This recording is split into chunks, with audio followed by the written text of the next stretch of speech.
মহিলাদের জন্য সংরক্ষিত আসন 100, এটা আমরা মানি না। আসন কম হোক বেশি হোক, কিন্তু সব জায়গায় নির্বাচনের ভিত্তিতে সংসদ সদস্য হতে হবে। মহিলাদের জন্য সংরক্ষিত আসন 100, এটা আমরা মানি না।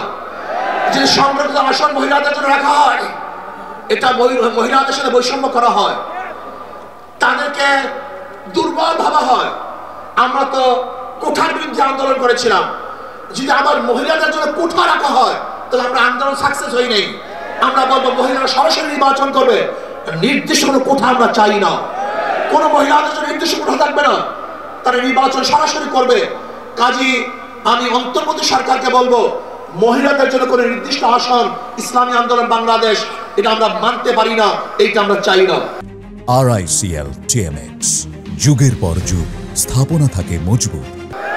আমরা চাই দ্বিকক্ষ বিশিষ্ট হোক, এককক্ষ বিশিষ্ট হোক, পিয়ার সিস্টেমে নির্বাচন হবে, সংখ্যানুপাতিক নির্বাচন হবে।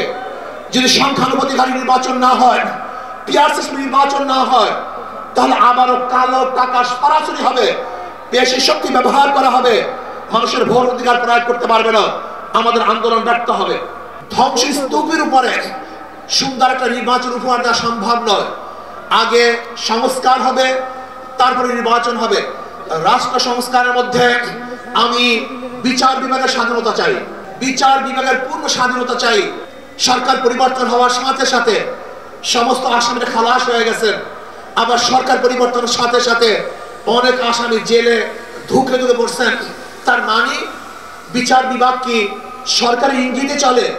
একটা ভালো রাষ্ট্রের, উন্নত রাষ্ট্রের সবচেয়ে বড় মানদণ্ড হলো বিচার বিভাগের স্বাধীনতা।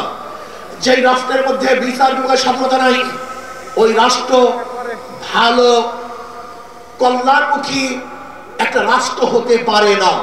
এমন স্বাধীনতা বিচার বিভাগকে থাকতেই হবে। এমনকি ওই চেন্নাইকে, চিটাগংয়ের চেন্নাইকে, সেও যদি বিচারের আওতা দিয়ে, সেও যদি আইনের আওতায় খালাস পায়, আমার কোনো আপত্তি নেই। কিন্তু আমিও যদি বিচারের আইনের মাধ্যমে জেলে থাকি, তাহলে আমার আপত্তি নেই। বিচার বিভাগকে স্বাধীন দিতে হবে, কারণ ইঙ্গিতে বিচার বিভাগে চলতে পারে না। আজকে ভারত আমাদের দেশকে দখল করার চক্রান্ত করতেছে। আমি ভারতকে বলবো, আপনি আমাদের দেশ দখল করার চক্রান্ত করতেছেন, আমাদের দেশের দিকে চক্ষু তুলছেন, আঙ্গুল উঁচা করছেন। আপনি জানেন বাংলাদেশের অবস্থাটা কি? আমরা জীবনবার লড়াই করি, বেঁচে আছি, লড়াই করি, বাঁচবো ইনশাআল্লাহ। আমরা জীবনবার লড়াই করেছি, আরো লড়াই করব, লড়াই করতেই থাকবো। যতদিন পর ইসলাম হুকুমত না কায়েম হবে, ততদিন পর্যন্ত ইনশাআল্লাহ মাঠে থাকবো, ময়দানে থাকবো।